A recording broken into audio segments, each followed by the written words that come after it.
welcome everybody that's here. Thank you for joining us tonight. We do appreciate people's interest, and we hope that if you're not a member of Sierra Club, we encourage you to join.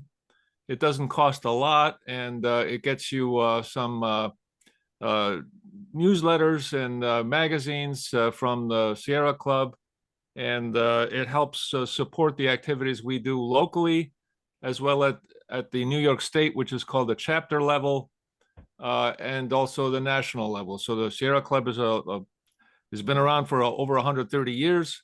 It does a lot of good work.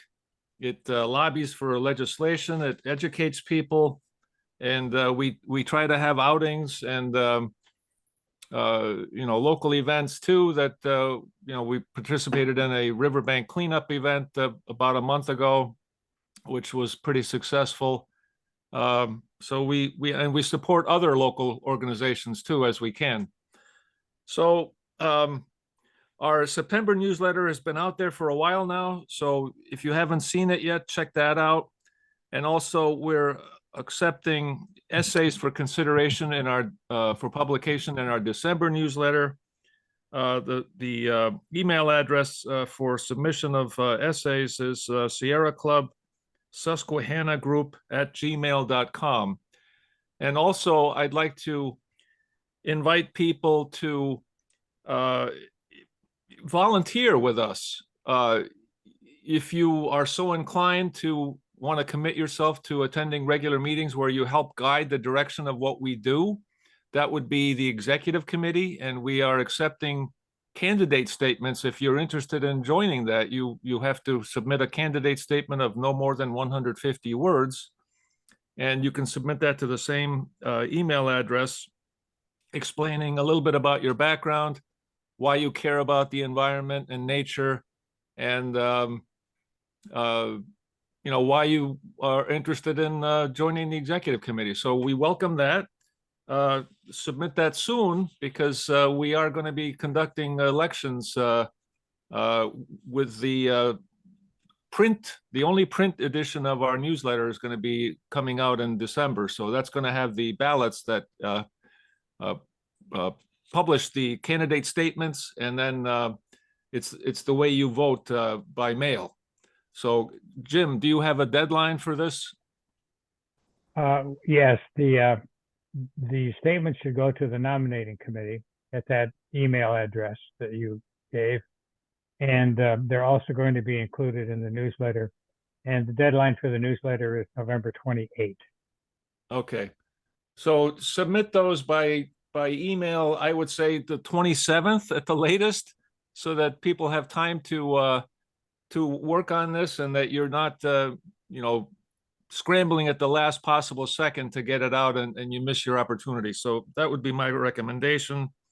Several of us have been doing this for many years, and we have lost a few people, so we could have really use some help, and we would appreciate that. We try to do a lot of good work, but we are stretched thin, and so we really are asking people, and even if it's not you, if you know somebody else that might be interested, please pass the word.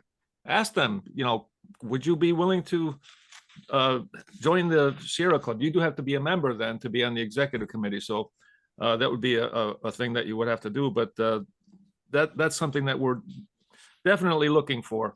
Our next Susquehanna Group General Membership meeting will be December 19th. Again, that's a Tuesday, and that will be our first one since coronavirus that will be in person. We're going to try to do that as a hybrid.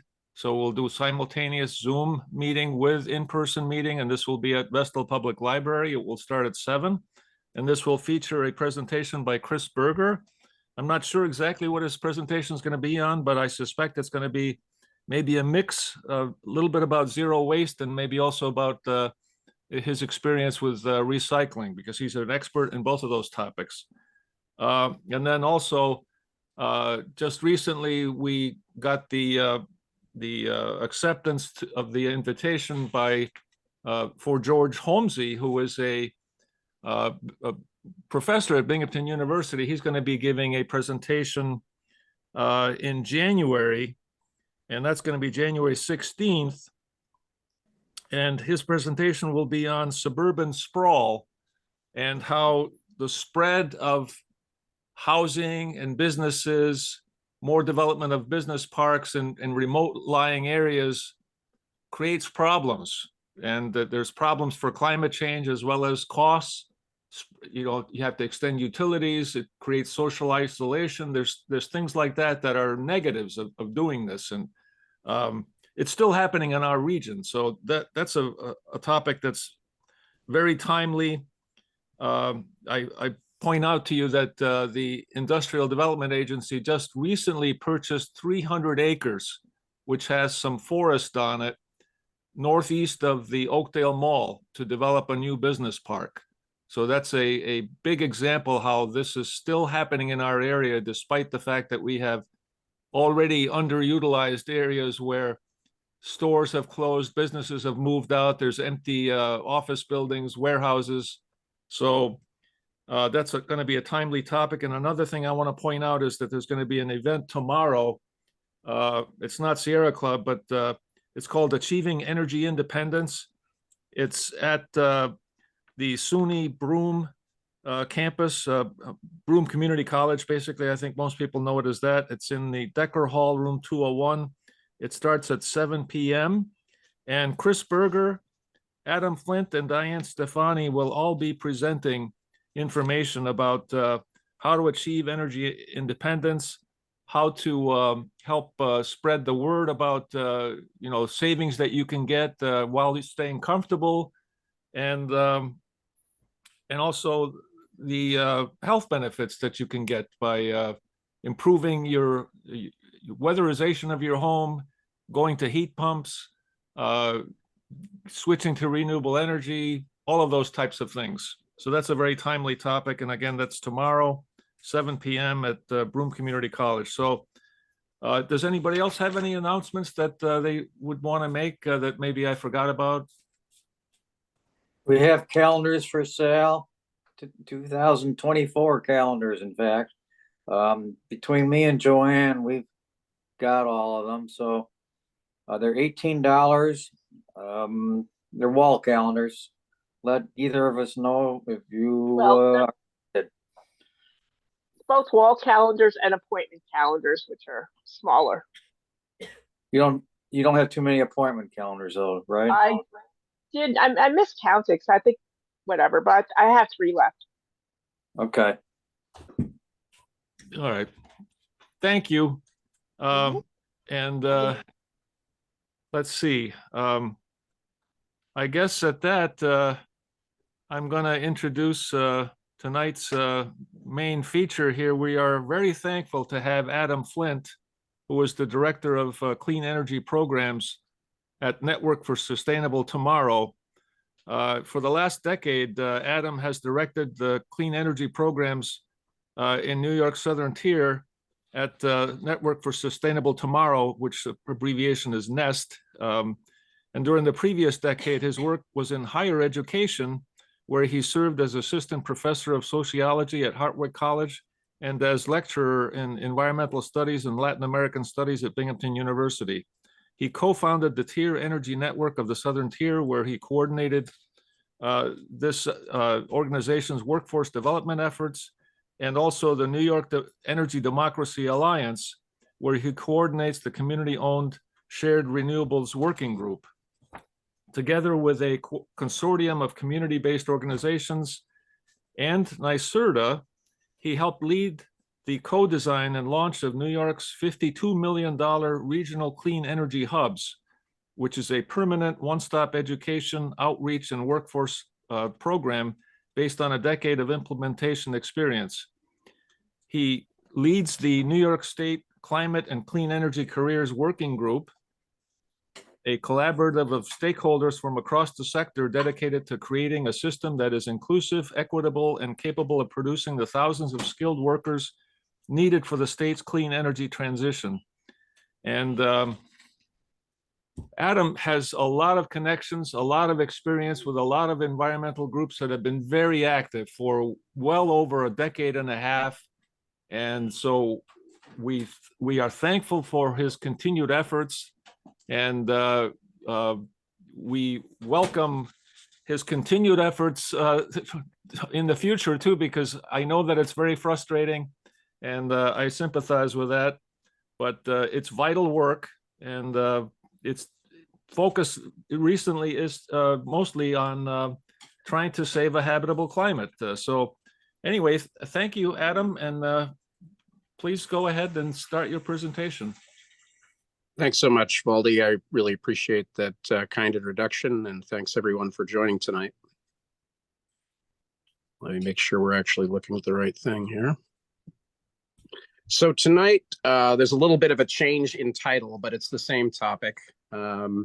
It's about the multi-trillion-dollar opportunity represented by various federal climate funds, and how we might be able to actually make productive and equitable use of that here in New York State. I will, before I get into the actual presentation, just preface this by saying that back in the spring, I started to get rather concerned about the deafening silence coming from the state and coming from local officials regarding preparation for being able to do just that. And I subsequently learned that the rule in the United States is a lack of capacity and preparation for receiving this funding, not the reverse, although I did find, as you'll hear, some exceptions to that. But in addition to the takeaways that you're about to see, I will emphasize that if our region in particular is going to enjoy any of this largesse, don't hold your breath waiting for people whose job it is to do that, to make that happen. Feel very free to nag any elected officials or economic development agency representatives and ask them, what are you doing? What's your plan? Chances are fairly good that they won't have one. So with that, I will get started. I'm going to start off, obviously, with the end in mind, with some main takeaways. Talk a little bit about our state's climate funding readiness, a couple of good examples out there, what kind of projects this funding can support, focused on solar, and then what steps should be taken to improve this situation. So, as I've already foreshadowed, lack of capacity is really the #1 enemy of success with federal climate funding. As I believe everyone on this Zoom is old enough to be aware, we've seen the devolution of federal responsibilities to states, and from states to localities. We have a public sector that is hollowed out and is not really game to be able to do a lot of extra stuff, which was, of course, the plan all along. And so this is not the first rodeo in terms of opportunities that are not necessarily being seized. And unfortunately, we're still in that mode. One of the barriers to engagement for pretty much everybody is that the amount of information and its complexity is really daunting. People take a look at the dozens and dozens of notice of funding opportunities and what's involved, and they basically say, this is not for me. So one of the challenges that we face is to credibly change that, not change the perception, but change the reality. And that's not going to be easy. New York, as I mentioned, is not alone. I am going to share the link to this presentation by the end. And the link that you see here on the third bullet is to a podcast that I highly recommend if you're not aware of it. It's called Volts, just like it sounds. And this particular pod was focused on that question: are states and municipalities ready? And you can guess that that was a rhetorical question. Indeed, it was. And again, unless we are able to address all of this, those who are in greatest need of this largesse, and frankly, there's been a lot of attempts in the design and certainly in the marketing of it to say this is first among equals going to disadvantaged communities. we're not ready for that to be true just yet. So we're going to have some work cut out for us. So in terms of climate readiness, any of you who are following our governor and events in Albany will not be surprised to learn that there's a lack of leadership coming from the governor's office on this matter. We do not have a federal climate funding czar to coordinate across agencies. And because the money in question really is going to a variety of agencies as well as to recipients that are not state agencies, you really should have a state strategy. And we do not have a state strategy. We do not have an individual whose job it is to do air traffic control between the different agencies. So NYSERDA, the DEC, Department of Transportation, Empire State Development, and others are all relevant in terms of either receiving and or making policy around this funding. Obviously, it also should be well coordinated in a strategy with state money, for example, the Bond Act.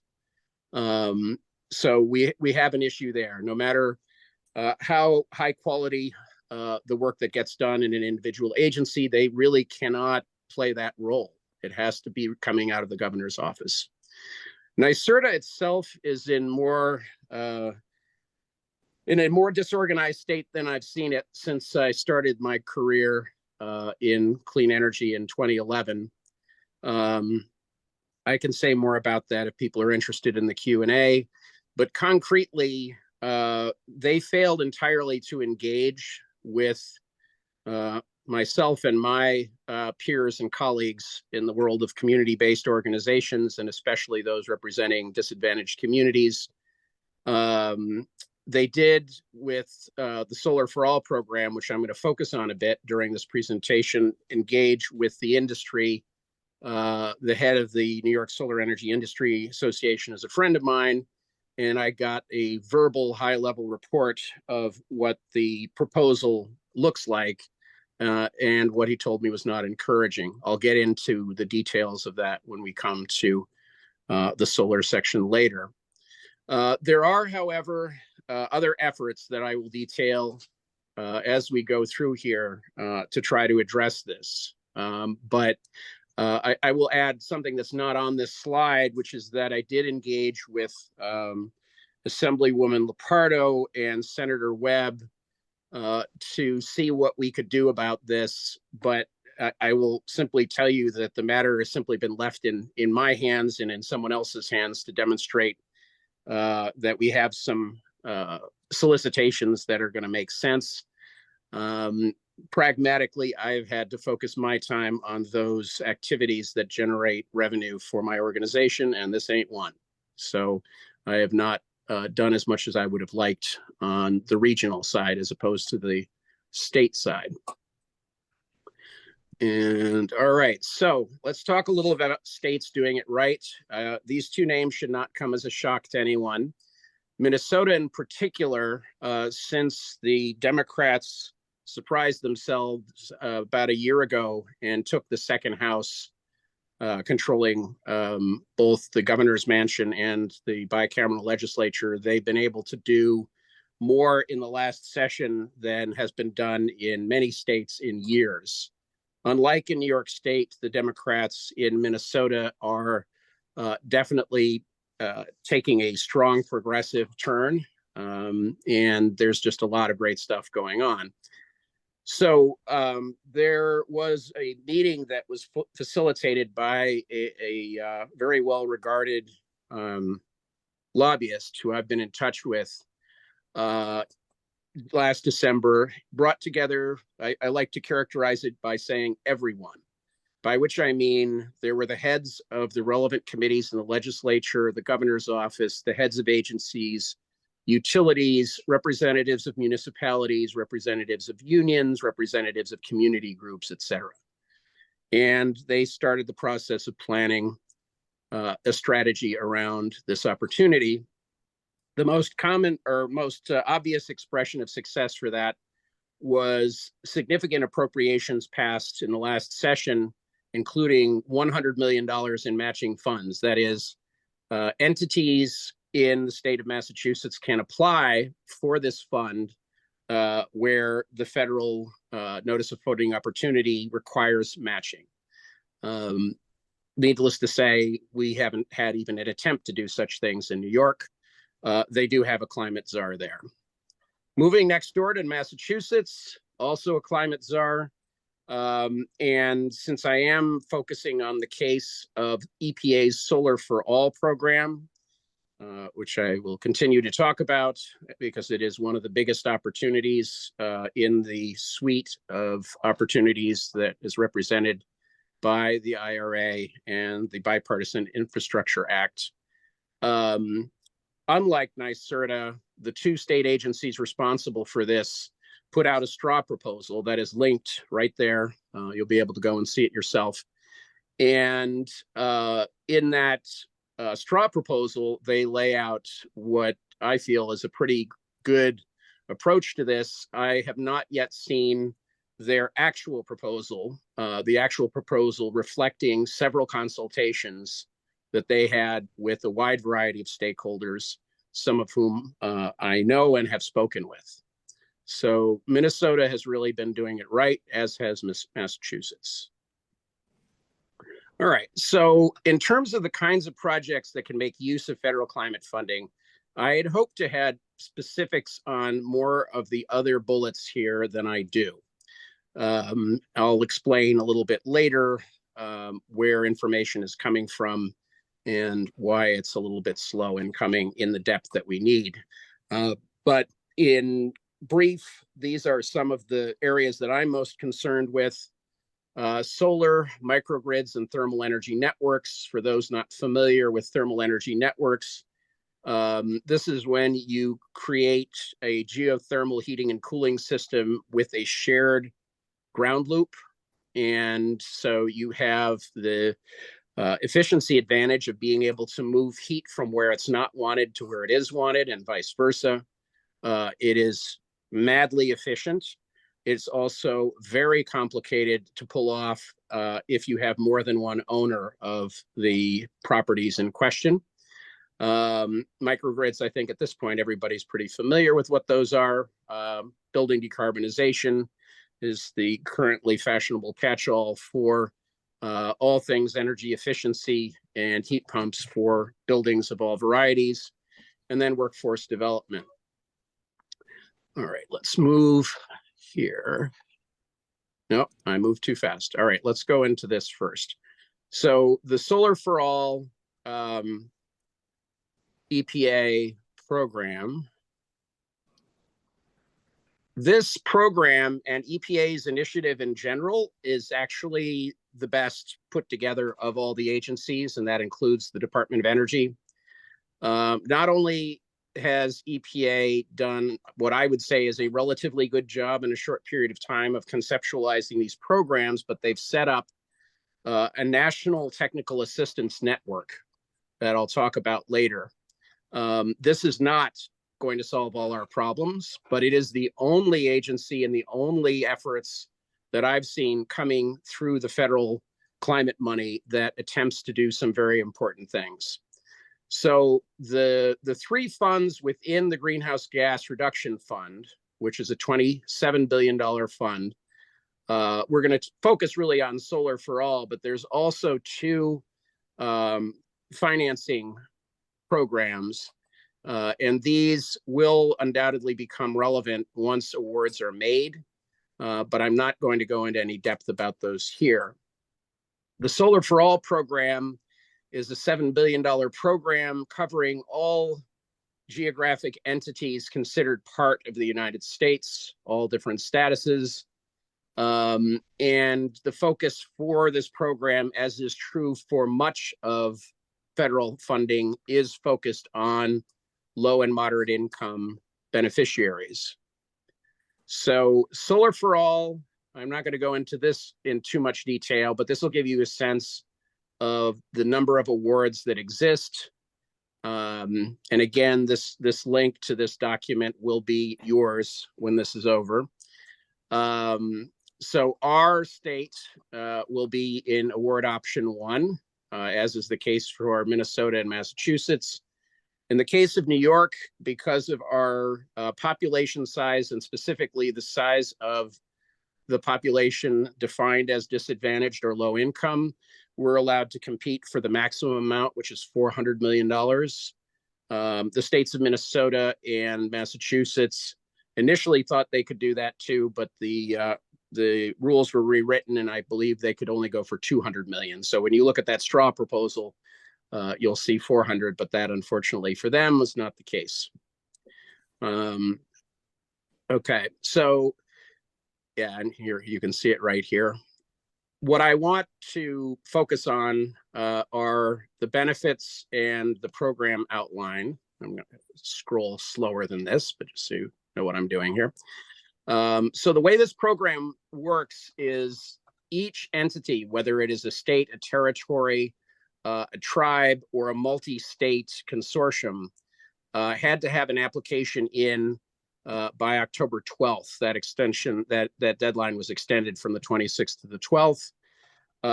By March, EPA will announce who is successful and at what levels. And they have said that funding will begin to flow in the summer, July, August timeframe.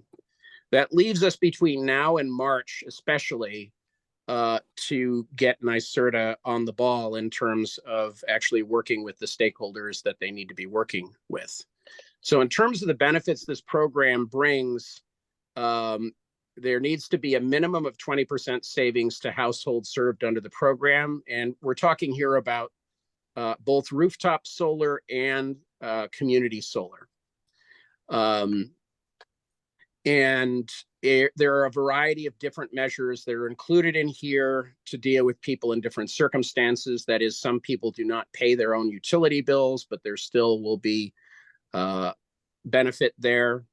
They also, EPA wants to make sure that repair needs are not a barrier to doing rooftop solar. So there is the allowance of using this money for repair and remediation. And equitable access, as is the case with all of these programs, is foregrounded. Community ownership models, it is encouraged that that exists, and also that workforce development be a part of the package. So I already went through a little bit what the timeline looks like. All of this money has to be spent by 2029. That's going to be very, very difficult. Even as I'm very critical of NYSERDA, many states don't have a NYSERDA. It's going to be not easy to spend all this money, particularly because there are stiff guidelines around who can qualify in terms of benefit. I will tell you that NYSERDA's own rooftop program had a grand total of less than 200 beneficiaries. So NYSERDA doesn't have a great track record in terms of scaling rooftop solar benefit for low and moderate income folks. And we can go into why it's hard to do that later if people are interested. All right, this is the last piece I'm going to talk about under this. So this is what Massachusetts program at least looked like in August. Again, this is not what was submitted to the EPA, but pretty close. So in terms of single family and small multifamily, 1 to 4 units, and this is a fairly standard way of dividing things up, both with solar and with buildings. You have the 1 to 4, and then you have the multifamily. So there's 2 models. One is direct ownership via a loan, which can be a 0% loan, and the other is a lease. As far as multifamily is concerned, and affordable housing and public housing, this is really where the largest amount of benefit is going to come in terms of the number of people that can benefit.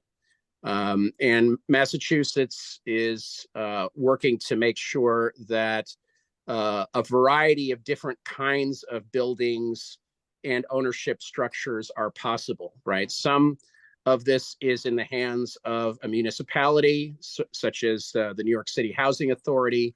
Some are in the hands of nonprofit housing agencies, and some are privately owned.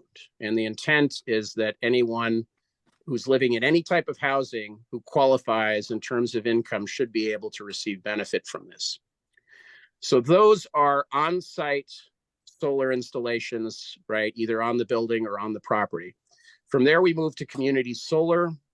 And this is what EPA is looking for. They're leveraging a program that Massachusetts already has called the SMART program. And so they basically have two flavors here. One is a community solar program that is could potentially be owned by, as is fairly common, a third-party investor. It could be owned by a developer. Then the second kind is cooperatively or community-owned solar. And this is the type of solar that myself and my colleagues are particularly concerned that we be able to scale with this opportunity. Then finally, to wrap this up, there'll be outreach and community engagement initiatives, workforce development, integration with existing efficiency and decarbonization programs, because obviously you want to try and make sure that the buildings you're putting solar aren't leaky and inefficient and using fossil fuels, as well as resiliency. I'm just going to pause for a second here because there's definitely time in this presentation not to have to wait to the end for questions. So if anyone has any sort of question that you want to ask right now, please ask it. If there aren't too many at this moment, I'll just say interrupt me going forward. And then we'll have plenty of time to discuss at the end. So is there anything, any burning questions or other things that people want to bring up? Baldy, I see you raised your hand. Yes, thank you, Adam. When you said applications had to be in by the extended date of, I think it was mid-October, did you mean applications by states or Correct. Territories? Correct. Okay, all right, good, thank you. And New York did get its application in. So Good. it's there. Okay, very good. Yeah, thanks for that clarifying question. Jim? Thank you. Thank you. The Sierra Club is running after this money too, trying to get localities in line to apply for it. And the one we've started on already is electrification of school buses. We have 2 leaders at the state level who are identifying funding opportunities, and that's what they have those of us in the groups working on now. So I've been learning quite a bit about who has applied. There were, in our district, the Susquehanna group, we have 60 school districts, and in the government information indicates that quite a few of them did apply for money for last year, from anywhere between 1 and 25 school buses, and most of them were waitlisted. In other words, they didn't get the money. There's only one school district that was able to buy any electric school buses and the charging apparatus that goes along with them. So just a comment. Jim, a very timely comment. I was on a webinar put together by the Rural Resources Committee, which is a bipartisan, bicameral group of legislators, state legislators from rural New York, which is considered to include us. And there was a presentation on different opportunities for municipalities, and school buses came up. It's both through the Bond Act, which is the New York State Environmental Bond Act, which I imagine you all probably know more about than I do, and the federal money. And I guess where I'm going with all of this is that I suspect once the federal money fully kicks in, people can be taken off that wait list. I don't know that, but I would actually encourage you, Jim, and or your colleagues on the state level to reach out to the rural resources folks, because they're very, very much in touch with local officials. I did ask the question, is this the kind of thing where school districts will have to go looking for it, or are there formal channels? And it was a little bit of both. that there are in fact formal channels, but sometimes, you know, stuff gets missed. So I think it's great that Sierra Club is focusing on that. I think making all districts aware, but also making people in districts who are parents or at least live in those districts aware, in addition to officials, because as we know, sometimes not all school districts are equally enthusiastic about going after additional anything. So it's very good to hear. And Jim, if you wouldn't mind just shooting me a quick email, I'll drop it in the chat here. You probably have it anyway, but I imagine others might want it. I can forward that presentation to you. I already have the recording and the decks. Any other Thank you. comments or questions? Sure thing. Yeah, Adam, it sounds like Massachusetts covers so much of the population for getting solar installed where they live.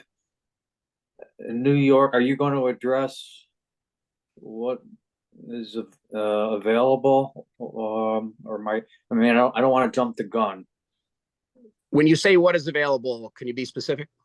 Well, between residents and large apartment buildings, and then I guess locality comes into that. And I'm talking mainly, I guess, about renters. Through Solar for All, I mean, you're referring to Solar for All? What would be available for that? Yeah. Yeah, so I realize I did leave something out here. The money is all going to be channeled through the awardees, which in most cases, especially in New York, but also in New York, is the state. In this case, NYSERDA. So if NYSERDA, I'm sure New York will get some sort of award. Maybe it'll be 400 million, maybe it'll be less. NYSERDA will then have to administer that money. And they've already told the EPA in their proposal broadly how they plan to do that. And we already know what programs NYSERDA has and their limitations, and that's what has me the most concerned.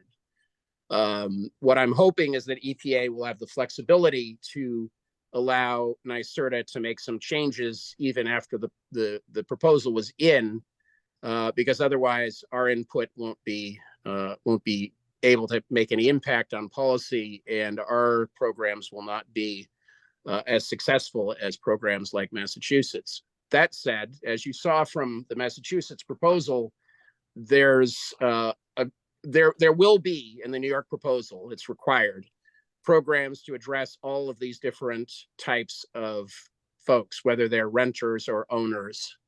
Again, the first among equals will be low and moderate income residents, but I'm quite sure that NYSERDA's proposal could not possibly leave out any of those. That they would not do that. It would be required, and even as much as I'm critical of NYSERDA, I can't imagine them doing that. But I don't know if that was your question, actually. Well, basically, I mean, that sounds positive. I mean, they plan to get there then. That's what you're saying. Yeah, I mean, the devil's in the details with so many of these things. In terms of doing solar. So, if we just confine ourselves to rooftop solar, one of the biggest issues is that often the buildings in question are in pretty bad shape. And you really can't solarize them until you deal with the shape. And that often results in significant expenditures on upgrading electrical systems and panels, upgrading roofs, remediating lead or asbestos or mold issues, structural repairs. And we obviously want to make sure these buildings are also energy efficient, because as much as we all love solar, the most important thing for folks in their homes is that they are comfortable and safe. And that really is about energy efficiency, not solar. So this is why it's not easy. And why it's really important for state agencies to pay attention to people who have expertise in these particular areas. All right, well, I'm going to move on. And again, if something comes up as a slide is here, just throw up your hand. And if I'm missing it because I can't actually see everybody at once, Valdi, you can let me know verbally. All right, so what are the challenges that we have to address? And a specific initiative to help do that is what's left of this presentation. So the first issue, curating and disseminating funding information accessibly, we're going to take a look at a reasonably decent effort of my own, and also talk about what I hope will be a much more robust effort shortly. Then we'll talk about the state agency issue, the necessity to support the formation of coalitions and alliances to apply for these funds. Sorry, was that a comment or was it just a clearing of throat? That's a clearing of throat, sorry. Okay. Probably the most thorny issue of all is you can have all of these nice technical assistance programs and lots of money and all the rest of it. But with community organizations that lack staffing to even engage, that means that money will continue to go to those organizations that are the best resourced. And then the initiative is an initiative that I'm working on as part of New York Renews. I imagine all of you may have heard of New York Renews. This is the 400 plus strong coalition statewide responsible for creating the Climate Leadership and Community Protection Act and getting it passed, among other things. All right, so let's take a look at this and see, yay, it worked. I'm so happy. So what I've done is, I wouldn't call this original, but it's something that seems to work for some people. I've got a Google Sheet, which you'll all have access to, that has a number of different information sources. The ones that are relevant for people who aren't actually working on this project are the first two. So this is lists of databases. So these are not actually solicitations that you're looking at. These are different resources that have attempted to do what I have also done. None of us have done what is really needed, to be honest, and I'll talk about what is really needed in a minute. I'm just going to highlight a few of these. I have a question, actually. How many people on this Zoom have heard of Justice 40? Raise your hands, either your physical hands or your Zoom hands. Oh boy, I got Diane. Justice do what? I get Diane? Justice What's that? 40? What's Justice the name 40. of it? Yeah, the Justice 40 initiative. It's a federal initiative. So the Justice 40 initiative is actually modeled loosely after the CLCPA, which has mandated, depending on what you look at, either 35 or 40% of benefit from the CLCPA must accrue to disadvantaged and low-income communities. So the Justice 40 program is a new initiative out of the Department of Energy that attempts to do that in a number of different ways. There were a few high-level appointments of people from the climate justice world who are now in government. They've done their best, but it's been difficult. Anyway, they have a nice little database of their own for that. The next one I want to mention is the Climate Program Portal from Atlas Public Policy. This one you actually have to sign up for and get approved as a nonprofit, or actually as an association. I think the Sierra Club can go ahead and do that. It's very comprehensive. I am not fond at all of the interface. I find it somewhat unintuitive. Once you figure it out, it's not so terrible. But you can essentially sort the listing of notice of funding opportunities based on a range of criteria. Then the next one I'm going to highlight is the Community Infrastructure Center on row 8. This is an interesting one. You do have to register, but there's no approval process. And what it says it can do is you put in a project, right? You put in a project description with a number of different elements, and you click a button, and it's supposed to return results based on the characteristics of your project by percentage. That is, this NOFA matches 75% of what you're talking about, and so on. I did that once. The results were not particularly encouraging. I think they still need to refine it a bit. But if you want to play around with that, by all means. The last one I'll mention is the Emerald Cities Collaborative Justice 40 and Community Benefit Playbook.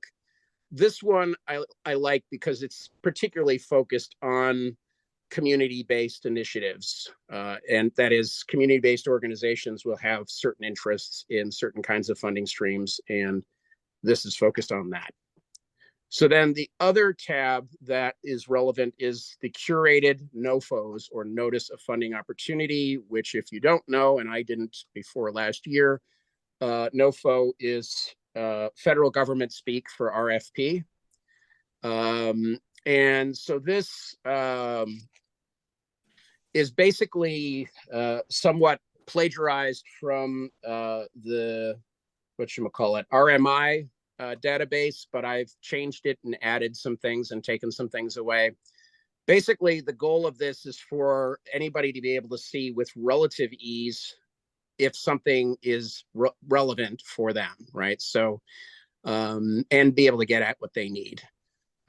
There's a link directly to, in this case, the main announcement. If there's a NOFO, there's a link to the NOFO. If there's an FAQ, there's a link to that further to your right. The federal agency is listed.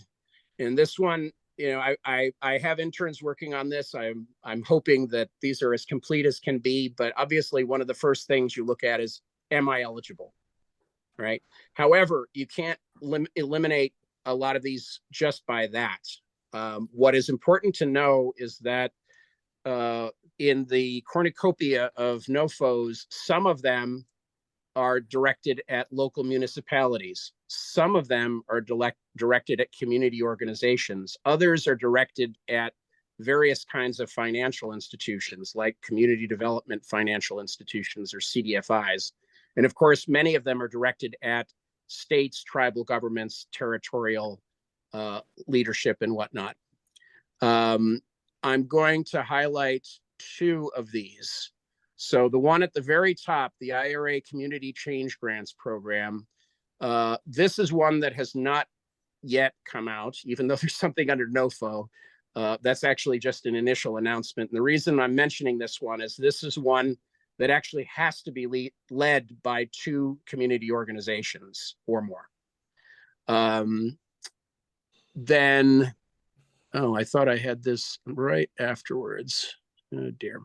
Well, I'm going to get to the other one later, but basically I'll just describe it. The Community Change Grant Program is a pretty substantial sum of money to awardees. Sorry, this thing is my way and I can't see. Yeah, so awards mostly will be between 10 and 20 million. There will be a limited number of $1 to $3 million awards. The other program that I was hunting for is a re-granting program. That is, EPA will select a certain number of agencies and organizations across the United States. Those agencies and organizations will turn around and re-grant money from the EPA to subgrantees. And that is at the $150,000, $250,000, and $350,000 level. All right, so let's turn to this. Making New York State and agencies get it together and collaborate with us. This is not going to be an easy matter. You might have gathered from what you've heard from me that I am not Governor Hochul's biggest fan. Governor Hochul has not proven to be a very organized governor. And I don't fully understand why any governor that is not ideologically opposed to receiving federal funding, which obviously is not the case with Kathy Hochul, does not have things organized better on the state level. I will say that as far as Sierra Club and other folks, I've certainly spoken with our elected representatives from Albany. I've even spoken with Schumer's people. Schumer's people don't have a lot of reason to necessarily do what I asked them to do. But I think if anyone does have a close relationship with Schumer's office, feel free to go and speak with them and say, hey, we understand that in states like Massachusetts and Minnesota, they're doing X, and yet New York is doing Y. So that's one level. That's the level of the governor's office. And then there's agency level. I do not have sufficient relationships or knowledge in any agency other than NYSERDA to talk about what's going on there. What I can say about NYSERDA is that Doreen Harris made a very ill-considered vice presidential appointment about a year and a half ago to the division of NYSERDA that's most concerned with matters of low-income residential energy efficiency, community programs, and workforce. And it's my considered opinion that NYSERDA is incapable of executing on CLCPA equity requirements at this time. Obviously, that's not the kind of thing that state leadership wants to hear, and it's a little bit difficult to negotiate this and actually get them to change. But change they must. And so I'm simply letting you know this, not that I think anyone else is going to be able to do anything about it, but when you see things going awry, it's often because of the way the agency is doing things. But what we're going to try to do is, do the good cop, bad cop. We're going to try to bring them ideas in a positive spirit and hope that they will decide to go forward with them. Many of us are a little bit reticent to invest a lot of time in this agency. In the introduction that Valdi kindly gave of me, he mentioned the Regional Clean Energy Hub program. That program was as much my idea as anybody else's, and I devoted 2 years of my life uncompensated to getting that program created together with a colleague at NYSERDA who left NYSERDA because of the aforementioned appointment. And so I'm not so inclined to donate much of my time to NYSERDA at this point. We also are having conversations with other elected officials outside of this area. What I find, and I'm sure this isn't shocking to many of you, is that legislators have a lot of different things that they're following, and mostly they don't know that this is happening. Even on the committees where they're supposed to know that this is happening, they don't necessarily know, because there's all kinds of reasons why people don't want to go public with stuff. So there's that. Next. So this is where we get to something that Sierra Club members and many, many others can really help with. It will often be the case that a given solicitation will require a coalition or a consortium of different actors in order for it to succeed competitively and substantively. Oftentimes, there is a lack of resources for anybody to make that come together, to facilitate the creation of these coalitions and alliances. And so in our region, working together with county and local governments, working together with unions, working together with ourselves, it's going to be important to do that. We already have the example that Jim brought us of the Sierra Club working to support school districts around the electrified school bus opportunities. Then in terms of what I would call the toughest piece of all, for community-based organizations that don't have sufficient staffing, they'll simply be left out. And I will say that many are simply opting out of the entire process because they just don't see that they have capacity. I think pragmatically, the only way this changes is through different and diverse funding streams. So for example, if we had community and private foundations in this area decide to help different community-based organizations be positioned to be able to go for some of this money through capacity building grants of the kind that the Park Foundation in Ithaca gives. That's one potential route.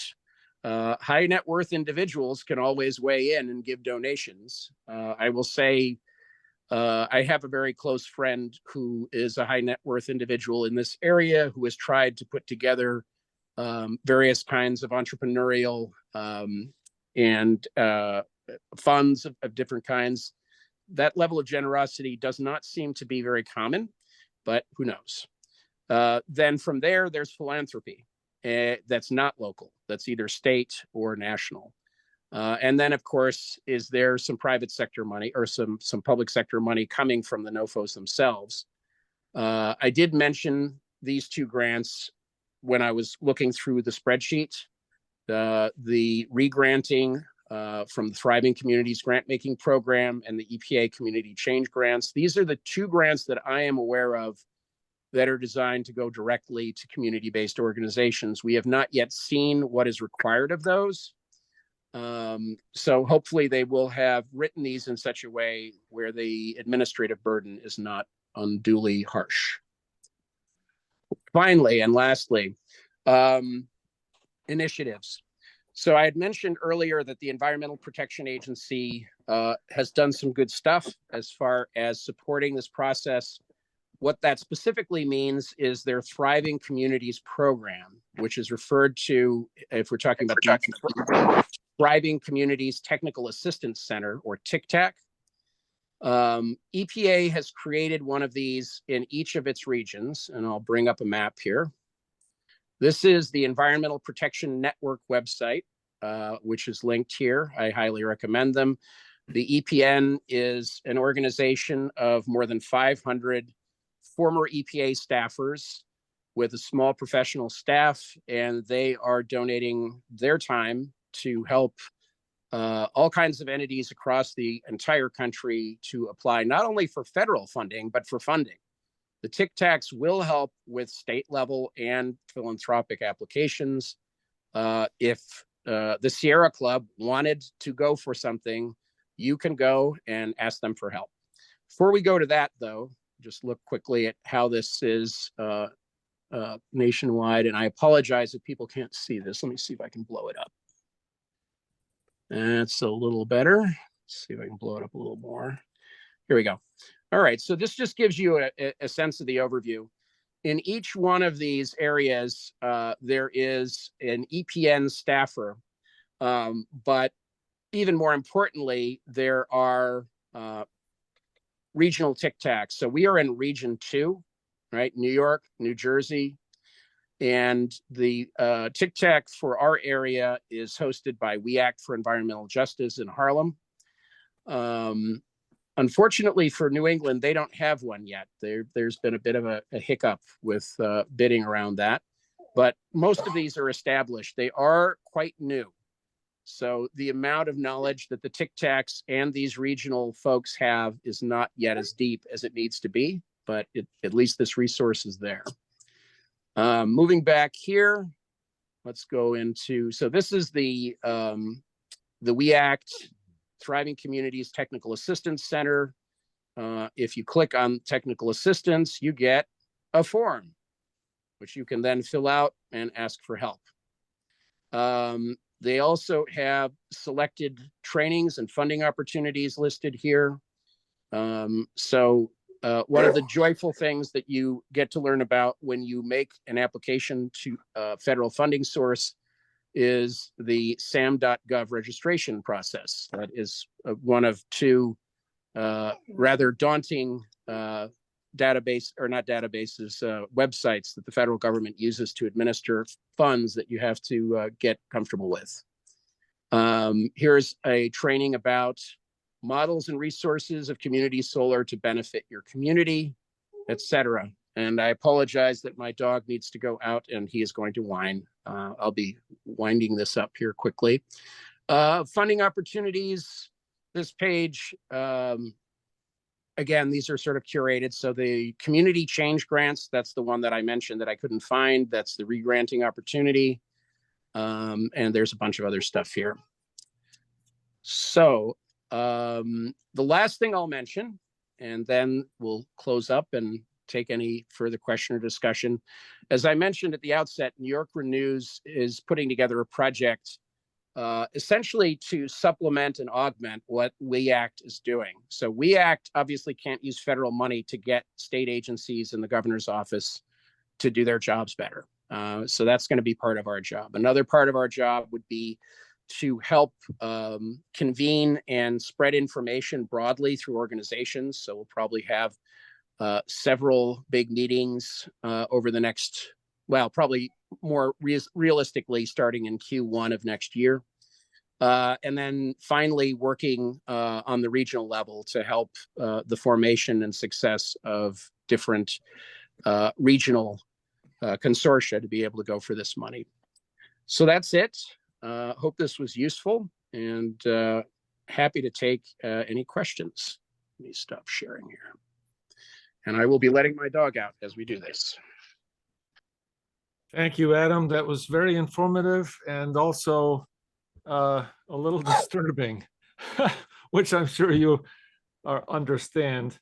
I am disappointed in that a state as big and well-funded with as large a government as we have, with an agency such as NYSERDA, whose name is supposed to mean New York State Energy Research and Development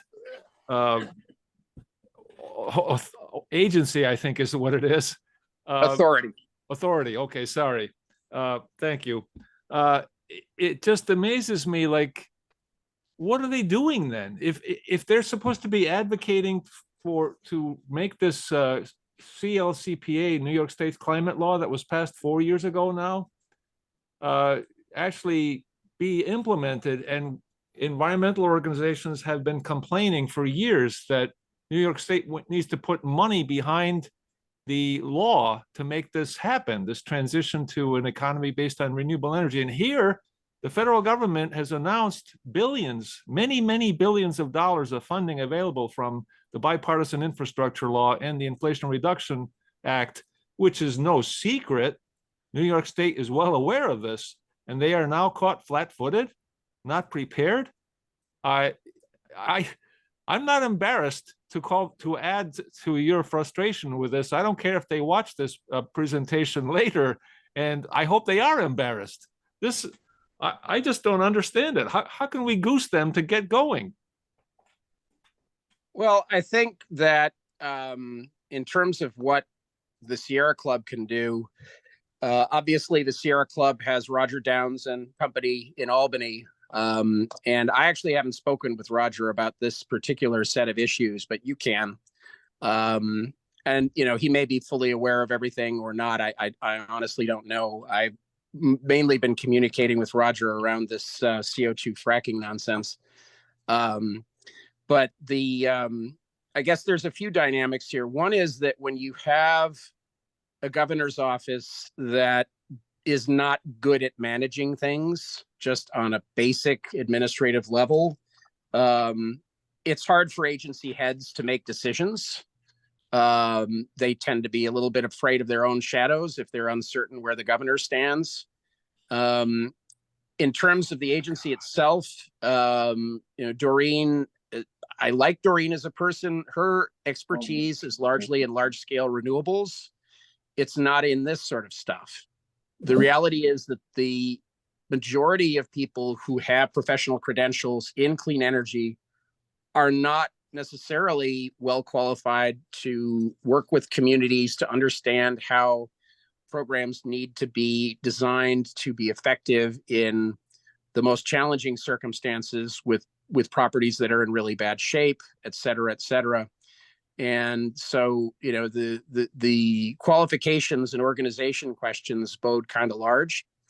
But beyond that, one of the huge problems that was left, and this is not unusual, but the CLCPA as a law did not allocate any money to do education, outreach, communications, and marketing with New Yorkers. And so, despite the best efforts of the very small bore capacity that myself and my colleagues have, really that airtime has been taken up by people who want the CLCPA to fail.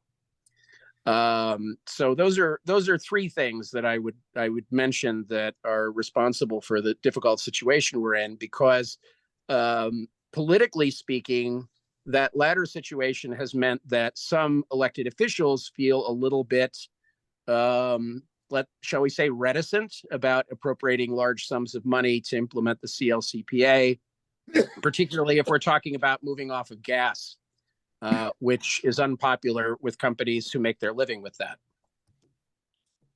Yeah, but I mean, the state has so far been unwilling to provide funding to make this transition happen. And here's the funding. Providing, swooping in like the white knight coming in with the clean horse, saying, here, we've got sacks of money to give. And the state is just kind of like shrugging its shoulders like, well, we're not going to get involved. Maybe somebody else will. I would basically say that they're doing a not very, obviously they're not ignoring it, but they're not doing a very competent job of it. The state, because our state has already so many programs from so many agencies dealing with so many areas of clean energy, it's obviously that much more important that there's a strategy to put that together with the federal money, and that's not just a strategy that happens agency by agency. And so that's the governor's problem. In terms of the internal problem of NYSERDA, I've already said enough about that, I think. Okay. All right. Thank you. Other questions, comments, additional information? I appreciate the earlier information from Jim about the school buses. I was unaware that was the focus for Sierra Club. Yeah, and to let you know too, the Sierra Club did reach out to the groups, the lowest level of the Sierra Club in New York State, and gave basically a 15-20 minute information session asking for people to volunteer at group level to act as community advocates to help make contacts with community organizations, elected officials in the towns and villages and counties and school districts, whatever it may be, and to try to help coordinate this activity. But as you mentioned, there's so many potential funding streams and things to work on that even for a small handful of volunteers, it's very daunting to try to figure out what to do. And as Jim mentioned, if you've got 60 school districts in our group that covers 6 counties, I mean, even that one item, school buses, to electrify them is going to be a very complicated task. So, and many of these towns and villages, politically speaking, they're, like you said, they're not gung-ho on this transition to renewable energy, and they're not believers in climate change being a problem in the first place. So unless there's something in it for them, they're not going to make a huge amount of effort to try to do this either. So it's sort of like we're going to like step in and maybe try to convince them that, hey, it's going to benefit you in some way. So yeah, so starting on the left foot. I would differ a little bit on this in the sense that what I've found, and I've largely learned this through NYSERDA's Clean Energy Communities program, which is a program that incentivizes, and George, I see your hand, incentivizes municipalities to take a number of different high impact actions around clean energy, after which they get points, after which they get money. I've found that it really comes down to the quality of leadership and the amount of energy that leaders are willing to put in. I'm mostly in the rural areas and working with Republicans because there basically aren't any Democrats, and I've had good partners to work with.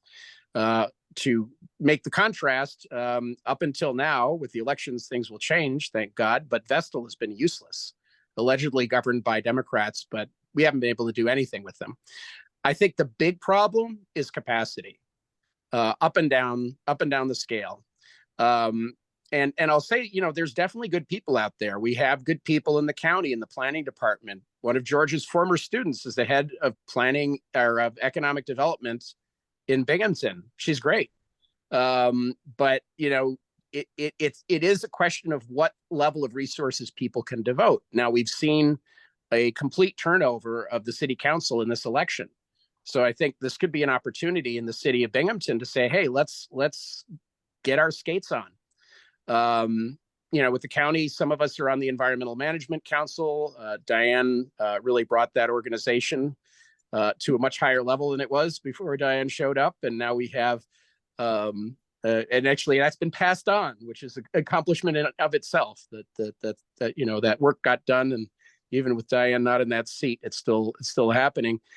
But it is going to really, I think, require all of us to rattle the cages a little bit and say, hey, this is a great opportunity. Let's really put this together. George? So I don't know. I wanted to go back to the electric school bus tangent for a second. Sure. Diane had asked Jim which district got the school buses and why the others did and that one didn't. I'm interested in that.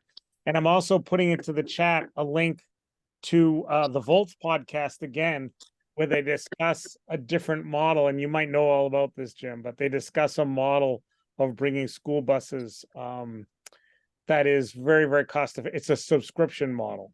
So people I'm don't have not to seeing buy. Jim on here anymore. Oh, bummer. Yes. I think we lost, unless there is, no, that's sad. Yeah, I think we lost Jim, unfortunately. All right. Well, then I withdraw my question. But to second the notion of the Volts podcast, there's a really interesting one about a subscription model for electric buses that really lowers the risk for school districts. And I think if that's allowed by the funding, that would be an excellent one if they don't need to own the actual school buses. And then I just want to also second, I do think we have an opportunity with this new city council in Binghamton to do something and to find a, as you said, Adam, some way to work with the city. I mean, the mayor has started a climate plan. I think it's largely internal. I don't think it may or may not be, I don't know how well it will go, but I think with the new Democratic council, and I think his inclinations to try and do this kind of stuff, there might be the opportunity to grab some of this money and do some stuff in Binghamton. And maybe the Sierra Club can push it. Yeah, and I mean, in Vestal, we've now have a new supervisor and 2 new council people that have come in.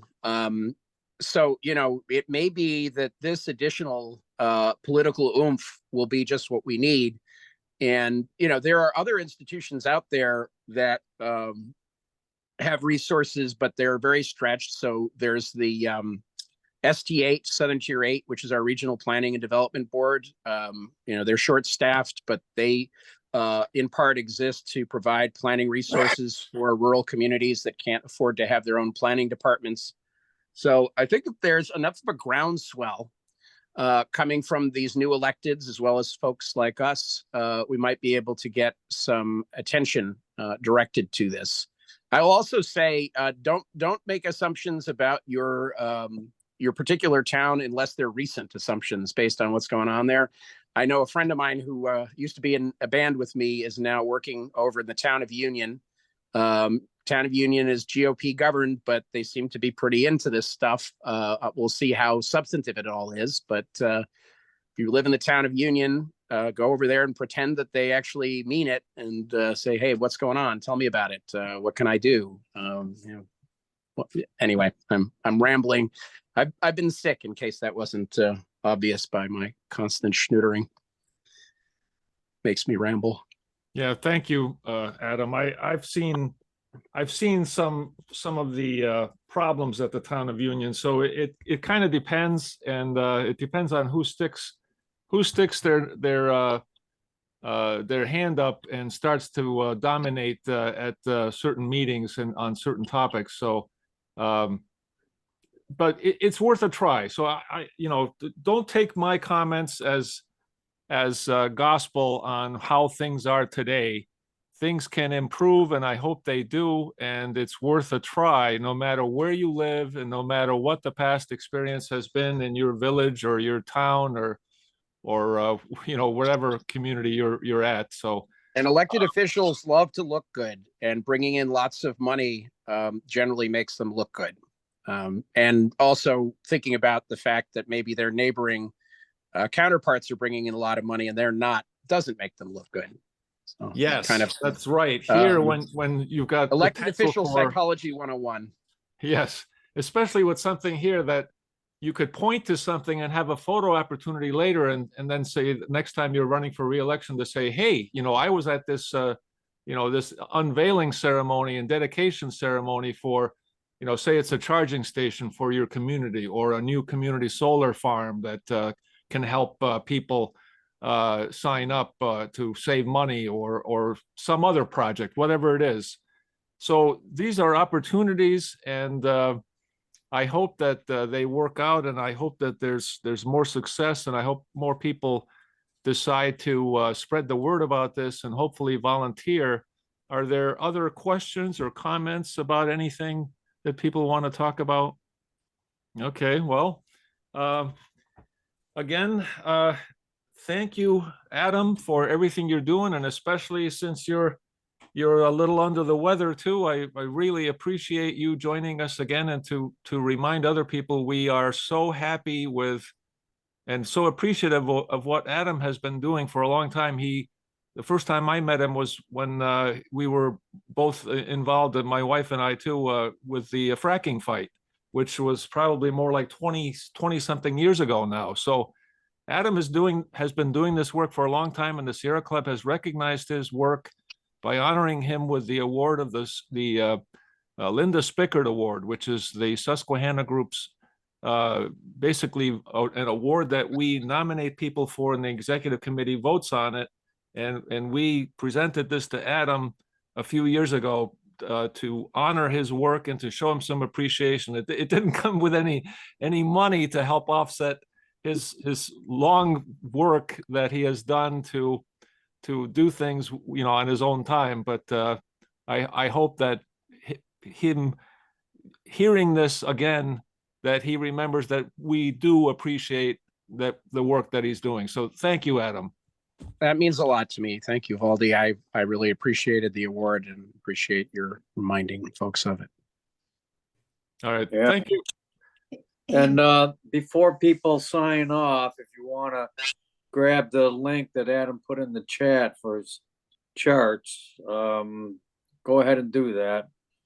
It may be a while before we get that information out otherwise. Yeah, and you can click on the three dots at the lower right of your screen. If you click on those, a save chat button will pop up, and then if you click on that, it will save everything that was in the chat, including all the links and questions and comments that people put there. So that's a helpful thing, and I just want to remind people that that's there. And also the other thing that I want to encourage people to do too is, now that we've gone through this minor election, there's a big election season coming up next year. So it's going to be really difficult to get legislation passed to help save a habitable climate. So I encourage people to contact your elected officials and let them know that you see that as one of your top priorities, if not the top priority, especially at New York State level. There's a lot of things we need passed. The New York Heat Act is one of them. We need the Climate Superfund Act passed, and other funding too, to back up and help the transition, to fund the expansion of the grid, and other things that need to be done. More renewable energy, offshore wind, that's struggling. So there's a lot of work to be done, and many of these elected officials don't understand that the public cares about this. So the more they hear from people via phone calls, emails, handwritten letters, they do pay attention and count those things. They tally up what people are saying, what they care about. So please go ahead and do that. It doesn't take a lot of time to pick up the phone or write a short email and tell them at least what your priorities are. So I encourage you to please do that.